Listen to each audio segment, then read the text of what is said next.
अपने युवा पुत्र को इस रूप में देखूंगी, कभी कल्पना भी न की थी।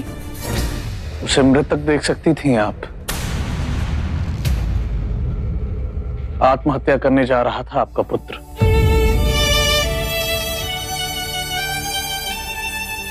इसके प्राण बचाने के लिए आपका बहुत बहुत आभार।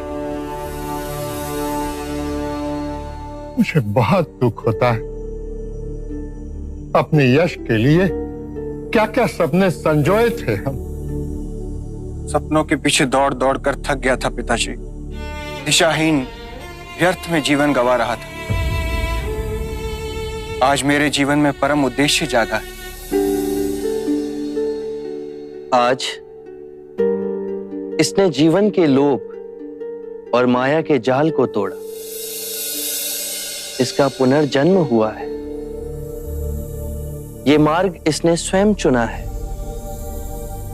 जीवन के भेद को समझेगा, अरिहंत बनेगा, उस आनंद को पाएगा जहां सुख दुख की परछाइयों से मुक्त होगा। आप किस तरह का जीवन चाहते हैं अपने पुत्र के लिए? ऐसा जीवन जिसमें उसे खुशी मिले, जिसमें उसकी उन्नति हो। मां, पिताजी, मेरा सुख और उन्नति अब केवल इन कमल चरणों में है।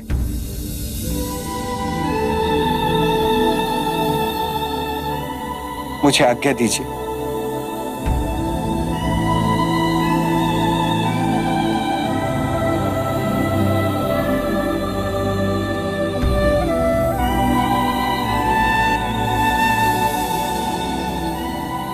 रचित, ये मेरे पिछले जन्म का ही पाप होगा।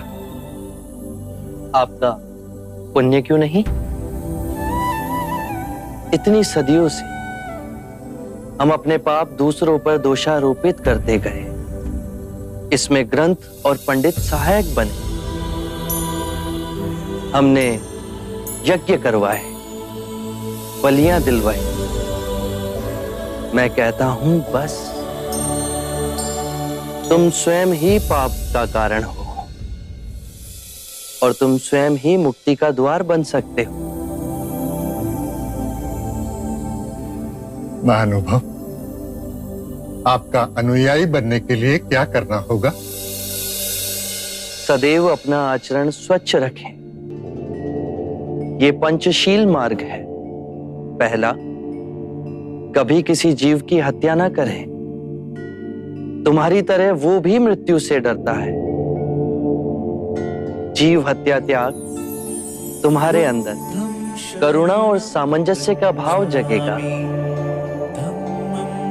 दूसरा, कभी चोरी ना करें। इससे विपरीत किसी निर्बल का बल बने।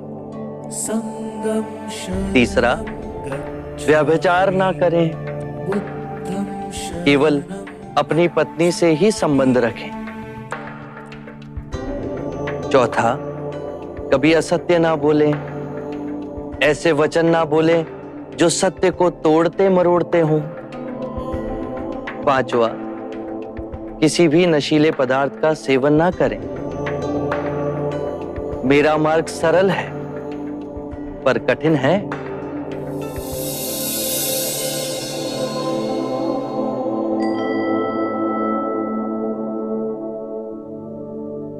आपकी हर बात हमारे जैसे सामान्य लोग भी समझ पा रहे हैं।